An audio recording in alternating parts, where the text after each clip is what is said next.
तारीख थी 16 जुलाई 2016। जगह कर्नाटक का उडुपी जिला पुलिस हेडक्वार्टर्स के बाहर सैकड़ों की भीड़ जमा थी। प्रदर्शन हो रहा था लेकिन पुलिस के खिलाफ नहीं। एसपी अन्नामलाई कुप्पुस्वामी के ट्रांसफर के विरोध में नारे लग रहे थे। लोगों का कहना था ऐसा ईमानदार अफसर कभी कभार ही आता है, हम अन्नामलाई को जाने नहीं देंगे। और ठीक 2 साल बाद ऐसा ही नजारा कर्नाटक के चिकमंगलूर में भी देखा गया। फिर से भीड़ सड़कों पर थी, फिर से वही मांग थी, हमारे अफसर अन्नामलाई का ट्रांसफर रोका जाए। और अब वही अन्नामलाई फिर से चर्चा में है। पुलिस की नौकरी में रहते हुए जिन अन्नामलाई को लोगों ने सिर आंखों पर बिठाया, जिन अन्नामलाई को बीजेपी ने बड़ी शिद्दत के साथ तमिलनाडु में अपनी जड़ें मजबूत करने के लिए सींचा, उन्होंने पार्टी को एक बड़ा झटका देने की तैयारी कर ली है। आज की सबसे बड़ी राजनीतिक खबर यही है, अन्नामलाई 2 जून को बीजेपी आलाकमान को अपना इस्तीफा सौंपने वाले हैं। दक्षिण में बीजेपी के सबसे आक्रामक चेहरों में से एक, जिन्हें पार्टी अपना भविष्य मानकर चल रही थी, आखिर उन्होंने पार्टी छोड़ने का मन क्यों बनाया? क्या इसके पीछे सीएम विजय का कोई कनेक्शन है? कोयम्बटूर और मदुर में अन्नामलाई के जो नए पोस्टर लगे हैं उनका मतलब क्या है? क्या अन्नामलाई नई पार्टी बनाने जा रहे हैं या फिर दिल्ली के खिलाफ तमिलनाडु की सबसे बड़ी ताकत यानी भाषा की राजनीति का कार्ड खेलने जा रहे हैं? इस वीडियो में हम अन्नामलाई के इस चौंकाने वाले फैसले, इसकी इनसाइड स्टोरी, उनके राजनीतिक सफर और तमिलनाडु की बदलती सियासत पर इसके असर का विश्लेषण करेंगे। नमस्ते, मेरा नाम है सरवर और आप देख रहे हैं इंडियन एक्सप्रेस हिंदी। सबसे पहले ताज़ा घटनाक्रम। अरुण जनार्दन की रिपोर्ट के मुताबिक अन्नामलाई ने बीजेपी से इस्तीफा देने का पूरा मन बना लिया है। सोमवार यानी 1 जून 2026 की रात को ही दिल्ली पहुंच रहे हैं और 2 जून को दिल्ली में उनकी मुलाकात बीजेपी नेता नितिन नवीन से होनी तय मानी जा रही है, जहां वह औपचारिक रूप से अपना इस्तीफा उनके सामने रखेंगे। अन्नामलाई के करीबी सूत्रों का कहना है कि वो दिल्ली किसी राजनीतिक सौदेबाजी या दबाव बनाने के लिए नहीं जा रहे हैं। उनका ये दौरा एक तरह से आलाकमान के प्रति आभार जताने के लिए है, जिनके साथ उन्होंने अपने राजनीतिक जीवन के पिछले 6 साल बिताए। अन्नामलाई पूरी पार्टी को धन्यवाद देना चाहते हैं। अगर 2 जून को इस इस्तीफे पर आधिकारिक मुहर लग जाती है तो ये तमिलनाडु की राजनीति में हाल के दिनों का दूसरा सबसे बड़ा उलटफेर होगा। पहला विजय की पार्टी टीवी की जीत है और इस जीत के बाद से ही तमिलनाडु की लगभग हर राजनीतिक पार्टी के भीतर उथल पुथल मची हुई है। अन्नामलाई का संभावित इस्तीफा इसी उथल पुथल की अगली और सबसे बड़ी कड़ी है। पिछले कई हफ्तों से चेन्नई से लेकर दिल्ली तक इस बात की अटकलें चल रही थी कि अन्नामलाई पार्टी में खुश नहीं है, लेकिन उन्होंने कभी भी इन खबरों का खंडन नहीं किया। अब ये साफ हो गया है कि पर्दे के पीछे की कहानी कुछ और ही थी। रिपोर्ट में बीजेपी सूत्रों के हवाले से बताया गया है कि अन्नामलाई ने बीजेपी आलाकमान के सामने बहुत पहले ही अपना रुख साफ कर दिया था। 2 विकल्प रखे थे। पहला, उन्हें तमिलनाडु बीजेपी के भीतर आज़ादी दी जाए और लंबे समय तक लीडरशिप भी, ताकि वह अपने तरीके से संगठन खड़ा कर सके।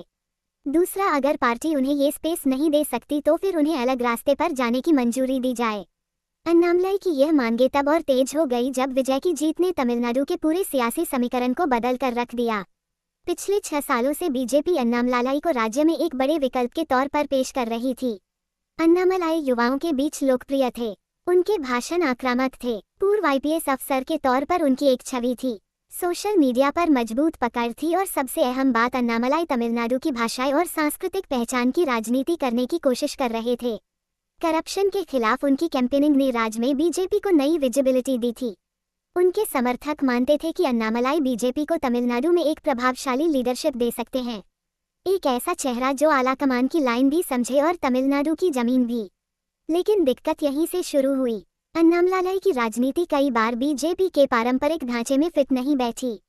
उन्होंने पारंपरिक हिंदुत्व और सांप्रदायिक ध्रुवीकरण की राजनीति से दूरी बनाई और इधर दिल्ली में बैठा आलाकमान राज्य की जमीनी हकीकत समझने में चूक गया। जब इस बार की विधानसभा चुनाव नजदीक आए तो अन्नामलाई को प्रदेश अध्यक्ष के पद से हटाकर सिर्फ एक स्टार कैंपेनर की भूमिका में समेट दिया गया। एआईएडीएमके के साथ एक ऐसे गठबंधन को चलाने को कहा गया जिसे लेकर वह पहले से ही सहज नहीं थे। याद कीजिए, 204 लोकसभा चुनाव से पहले का समय अन्नामलाई ने द्रविड़ आइकॉन अन्नादुराई को लेकर एक बयान दिया था। एआईएडीएमके इससे नाराज हुई, अन्नामलाई से माफी की मांग की गई। अन्नामलाई ने माफी नहीं मांगी तो एआईएडीएमके और बीजेपी का गठबंधन टूट गया। बाद में जब इस बार के विधानसभा चुनाव के लिए फिर से गठबंधन हुआ तो एआईएडीएमके की शर्त पर अन्नामलाई को बीजेपी अध्यक्ष पद से हटा दिया गया। दूसरी तरफ जब इस बार का रिजल्ट आया तो पुरानी पार्टियों से उब चुका युवाओं का एक बड़ा हिस्सा विजय की तरफ चला गया। अन्नामलाई यही एंटी एस्टेब्लिशमेंट क्राउड अपनी तरफ खींचना चाहते थे। अरुण जनार्दन की रिपोर्ट बताती है कि बीजेपी के भीतर कुछ नेताओं ने दबी आवाज में माना भी कि पार्टी को यूथ फेस अन्नामलाई को ही आगे करना चाहिए था। अब पोस्टर्स की भी बात कर लेते हैं। कोयम्बटूर और मदुर में अन्नामलाई के समर्थकों ने बड़े बड़े पोस्टर्स लगा दिए हैं, जिन पर लिखा है अन्नामलाई तमिलनाडु को बचाने के लिए अपना अगला अवतार लें। सोशल मीडिया पर भी उनके समर्थकों ने तैयारी शुरू कर दी है। यहाँ तक कि उनके प्रस्तावित पार्टी के नाम और झंडे के डिजाइन भी तैरने लगे हैं। हालांकि सूत्रों का कहना है कि अन्नामलाई तुरंत किसी पार्टी का ऐलान नहीं करेंगे, लेकिन लोगों की समस्याओं को उठाते रहेंगे। आगे मिलने वाले रिस्पांस के आधार पर ही तय होगा कि वो पार्टी बनाएंगे या नहीं। कानून व्यवस्था के मुद्दे पर वो सीएम विजय को सीधा संदेश दे ही चुके हैं कि उनकी सरकार को हनीमून पीरियड से बाहर आना चाहिए। संदेश तो उन्होंने थरी लैंग्वेज फॉर्मूले पर केंद्र सरकार को भी दिया है। दरअसल सीबीएसई ने 15 मई को एक नोटिफिकेशन जारी किया, जिसके तहत मौजूदा सेशन से ही 9वीं के छात्रों के लिए 3 भाषाएं पढ़ना अनिवार्य कर दिया गया। पहले इस नियम को लागू करने की समय सीमा साल 2029 से 30 तय की गई थी। तमिलनाडु की राजनीति में भाषा हमेशा से सबसे संवेदनशील और सरकारें बदलने वाला मुद्दा रही है। अन्नामलाई ने इस मौके को भांप लिया और सीधे केंद्र सरकार की नीति के खिलाफ मोर्चा खोल दिया। उन्होंने एक्स पर एक बेहद तीखा बयान जारी किया। शिक्षा मंत्रालय से तुरंत इस नोटिफिकेशन को वापस लेने की मांग की। बोले कि एक नई भाषा का बोझ बच्चों पर मानसिक तनाव बढ़ाएगा। यह फैसला उन पेरेंट्स के लिए भी झटका है जिनके बच्चों ने पहले से ही अपनी भाषा के विकल्प चुन लिए हैं। राजनीति के जानकार अन्नामलाई के इस कदम को सिर्फ एक पॉलिसी पर दिया गया बयान नहीं मान रहे हैं। ये सीधे बीजेपी आलाकमान को मैसेज था, क्योंकि तमिलनाडु की राजनीति में पुराना नियम है, यहाँ कोई नेता तब तक केंद्र की नीतियों का खुलकर विरोध नहीं करता जब तक किसी बड़े राजनीतिक संदेश की तैयारी न हो, और जब बीजेपी का ही नेता केंद्र की नीतियों को कटघरे में खड़ा कर दे तो समझ जाना चाहिए कि रिश्तों की डोर अब टूटने की कगार पर है। पर सवाल है कि अन्नामलाई के लिए आगे का रास्ता क्या है। इस पर आगे बात करते हैं। पहले अन्नामलाई के बारे में कुछ बातें जान लीजिए। 1984 में तमिलनाडु के कुरूर जिले में जन्मे अन्नामलाई एक किसान परिवार से आते हैं। कोयम्बटूर से इंजीनियरिंग की पढ़ाई की, फिर आईआईएम लखनऊ पहुंच गए। एक इंटरव्यू में उन्होंने बताया कि आईआईएम में पढ़ने के दौरान उन्होंने लोगों को गरीबी से जूझते देखा, जिसके बाद सिविल सेवा में आने का फैसला लिया। जल्द ही आईपीएस बने। कर्नाटक कैडर में तैनाती हुई, जनता का भरोसा जीता और लोगों के चहेते बन गए। 2017 में उन्होंने चिकमंगलूर में भीषण सांप्रदायिक दंगारों का करीब 20,000 लोगों की भीड़ एक धार्मिक स्थल में घुसने की कोशिश कर रही थी। एसपी अन्नामलाई खुद कई दिनों तक दंगाइयों के बीच गलियों में घूमते रहे। एक पीस कमेटी बनाई, दोनों समुदायों का भरोसा जीता। ड्रग्स के खिलाफ अभियान ने भी उनकी लोकप्रियता दी। साल 2019 में जब वो बेंगलुरु दक्षिण के डीसीपी थे, तब उन्होंने अचानक आईपीएस पद से इस्तीफा दे दिया। उन्होंने कहा कि एक व्यक्ति अपने जीवन में सिर्फ 3 बड़ी महत्वाकांक्षाएं ही पूरी कर सकता है, और पुलिस के तौर पर जो उन्हें करना था कर चुके हैं। इसके बाद 25 अगस्त 2020 को बीजेपी में शामिल हुए और महज 11 महीने के भीतर पार्टी ने उन्हें राज्य का सबसे युवा प्रदेश अध्यक्ष बना दिया। अब सवाल यह उठता है कि क्या अन्नामलाई के लिए बीजेपी छोड़कर एक नया स्वतंत्र प्लेटफॉर्म खड़ा करना इतना आसान होगा। राजनीति के खिलाड़ी जानते हैं कि आज के दौर में एक नई रीजनल पार्टी को लॉन्च करने और उसे चलाने के लिए सैकड़ों हजारों करोड़ रुपए की फंड की जरूरत होती है। अरुण जनार्दन की रिपोर्ट के मुताबिक आरएसएस के एक वरिष्ठ पदाधिकारी ने सीधा सवाल पूछा है, क्या अन्नामलाई के पास अपनी जेब में 500 या 000 करोड़ हैं? अगर है तभी वह नई पार्टी बनाने के बारे में सोच सकते हैं। बात तो ये भी है कि टीवी ने पहले ही एंटी-एस्टेब्लिशमेंट क्राउड के एक बड़े हिस्से को अपने पाले में कर लिया है। ऐसे में क्या अन्नामलाई के लिए नए रास्ते पर जाना चैलेंजिंग नहीं होगा? हालांकि एक दूसरा पहलू भी है। अगर अन्नामलाई एक नई पार्टी बनाते हैं तो वह तमिलनाडु की छोटी पार्टियों मसलन पीएमके, डीएमडीके, वीसीके और यहाँ तक कि कम्युनिस्ट पार्टियों को भी टक्कर दे सकते हैं। सबसे ज्यादा असर पश्चिमी तमिलनाडु में पड़ सकता है, जो एआईएडीएमके का सबसे मजबूत गढ़ माना जाता है। अन्नामलाई खुद इसी क्षेत्र के ओबीसी गुंडा समुदाय से आते हैं, इसलिए एआईएडीएमके के इस पारंपरिक वोट बैंक में बड़ी सेंध लगा सकते हैं। अन्नामलाई ने ये सोचा है कि या तो मुझे यूनियन मिनिस्ट्री दी जाए, नेशनल पॉलिटिक्स में मैं उतरता हूँ। नेशनल पॉलिटिक्स में नहीं उतरने दिया गया तो ही वांटेड कि ठीक है मैं एक अलग राजनीतिक पार्टी बनाता हूं और उसमें, और ये राजनीतिक पार्टी वाली जो बात है ये पिछले 1 साल में बहुत ज्यादा उछली है, और स्पेशली 2026 के इलेक्शन के आसपास ये दोबारा से उछली थी। और अभी भी मैं आपको बता रहा हूं, अगर केंद्र ने इनको फिर से कोई प्रॉमिस किया, इनको जनरल सेक्रेटरी का या फिर कोई सेंट्रल में कुछ बहुत हैवी पोजीशन दिया, तो अन्नामलाई रुक जाएंगे बीजेपी में। अन्नामलाई को जब तक बीजेपी यहाँ पर नहीं रोकती है तब तक तमिलनाडु में बीजेपी का कोई फ्यूचर बड़ा मुझे दिखता नहीं। Because Annamalai was the only face जिसने बीजेपी को जमीन से उठाकर एक जगह पर ले जाकर खड़ा किया। अब आप वापस से रिवर्स हो गए हैं। ठीक है, अन्नामलाई की कैंपेनिंग थी जब पिछली बार आपको 4 एमएलए मिले थे। अब आप देखें 4 से आप 1 पे आ गए। वो एक भी जो जीते हैं वो बहुत मुश्किल से जीते हैं। वो भी नहीं हो पाता। सवाल बहुत से हैं, जवाब जल्द मिलने की संभावना भी है। हालांकि इतना तय है कि तमिलनाडु की राजनीति अब सिर्फ डीएमके वर्सेस एआईएडीएमके की कहानी नहीं रही। विजय के आने से समीकरण बदल चुके हैं और अब अन्नामलाई का अगला कदम तय करेगा। इन बदलते हुए समीकरणों में बीजेपी की जगह बचेगी या फिर एक नया खिलाड़ी सामने आएगा। इस वीडियो में इतना ही। आप देखते रहिए इंडियन एक्सप्रेस हिंदी। हमारे वीडियो को शेयर करिए और चैनल को सब्सक्राइब कीजिए। शुक्रिया। तारीख थी 16 जुलाई 2016। जगह कर्नाटक का उडुपी जिला पुलिस हेडक्वार्टर्स के बाहर सैकड़ों की भीड़ जमा थी। प्रदर्शन हो रहा था लेकिन पुलिस के खिलाफ नहीं। एसपी अन्नामलाई कुप्पुस्वामी के ट्रांसफर के विरोध में नारे लग रहे थे। लोगों का कहना था ऐसा ईमानदार अफसर कभी कभार ही आता है, हम अन्नामलाई को जाने नहीं देंगे। और ठीक 2 साल बाद ऐसा ही नजारा कर्नाटक के चिकमंगलूर में भी देखा गया। फिर से भीड़ सड़कों पर थी, फिर से वही मांग थी, हमारे अफसर अन्नामलाई का ट्रांसफर रोका जाए। और अब वही अन्नामलाई फिर से चर्चा में है।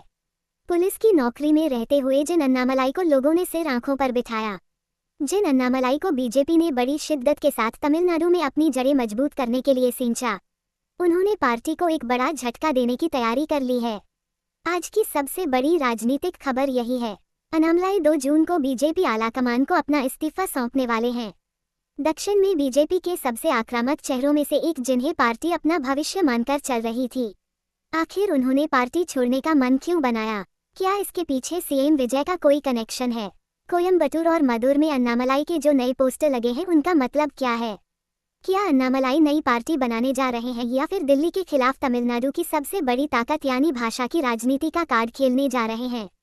इस वीडियो में हम अन्नामलाई के इस चौंकाने वाले फैसले, इसकी इनसाइड स्टोरी, उनके राजनीतिक सफर और तमिलनाडु की बदलती सियासत पर इसके असर का विश्लेषण करेंगे। नमस्ते, मेरा नाम है सरवर और आप देख रहे हैं इंडियन एक्सप्रेस हिंदी। सबसे पहले ताज़ा घटनाक्रम। अरुण जनार्दन की रिपोर्ट के मुताबिक अन्नामलाई ने बीजेपी से इस्तीफा देने का पूरा मन बना लिया है।